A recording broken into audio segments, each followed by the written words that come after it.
Dansby, you make the decision this offseason to come to Chicago and play for the Chicago Cubs. I know there are a lot of teams out there that wanted your services that you could have been to. What made you say, okay, Chicago is where I want to build the next chapter of my career? When Jed, Carter, and Rossi came down, like, we had a great conversation, and like, to be completely honest, you know, it's just different because Chicago, you know, the last couple of years hasn't been what everyone would want or expect. But to just kind of hear the plan unfold of the things that could come, the things that are coming, the great young players that are here, just the veteran presence of some of the guys here. Like I said, it was just like kind of prayers answered. It felt like God was saying, like, Chicago's where you're supposed to be. And, you know, we feel really, really confident and convicted in that answer. And, you know, we're excited about what's next. We don't know what's in store, but 7 great years, you know, is what we expect. You've been a part of a winning environment in Atlanta for so long. You come here now where, you know, it's different, right? You're building towards something. When you get thrust into that as the guy people look to now, how do you go about continuing to build a winning culture here? I'm pretty old school. You know, I enjoy playing. I enjoy winning. I try and make everything about winning, no matter what it is that we do. And just that mindset is really, really powerful. And you know, I just feel like that this place has such a unique opportunity and such a, like, desire to be great, a desire to win. But with anything, right, like, leadership's a skill. You learn how to do it better.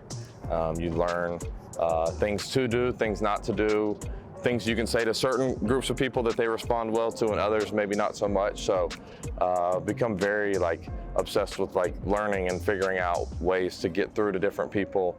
And you know, coming here was kind of like given, like, hey, we want you for you. We want you to be you. And that's just been something I've really had to, like, focus on, really. I was like, okay, I'm called to be here because that's where God has put me to be.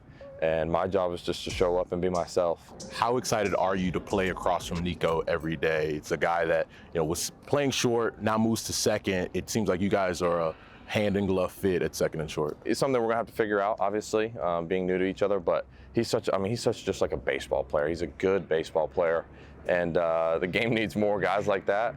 He's such a joy to be around, and, like, watch him go about his business and, you know, see what he does well and what he likes to work on, likes to focus on, you know, where he wants his double play feeds. I mean, there's so many little things that go into it, but constant communication, just like any good relationship, right? You need to overly communicate, and, you know, we've been embracing that so far. Great transition, because I wanted to talk about your wife, Mallory, who's been in Chicago since 2020, playing for the Red Stars. For you now to finally be in the same city for a long period of time for you, how exciting is that to say, all right, I can wake up and we're in the same city for a little while? It's such a blessing. I mean, she's obviously, like, my human, right? Like, she's my best friend, my wife. Like, I love everything about her. She brings so much good out in me, and, like, she just brings such a level of, like, comfort being around her. And so being able to be around each other more often and bring those kinds of things out in one another is going to be so awesome. I'm so excited for her this year. It's obviously a big year for her with the World Cup and like I said, being able to be in the same city. I enjoy watching her play so much, man. Like, it's just so cool seeing someone at that caliber go out and do what she does. It's just such a joy. Like, she just plays the game with such this, like, warrior-like passion, and she just has really grown as a human, as a wife, as a soccer player. It just is.